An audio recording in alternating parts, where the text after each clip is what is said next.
ऐकलं नाही, जराशी फाटेल पण त्याच्यानंतर मिळणारं समाधान अगणित असेल.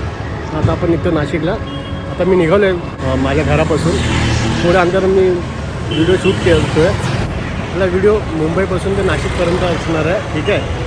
आणि कसारा घाट आहे, जरा त्याची भीती वाटते, पण बघूया त्याचं काही नाही, जराशी फाटेल पण त्याच्यानंतर मिळणारं समाधान अगणित असेल.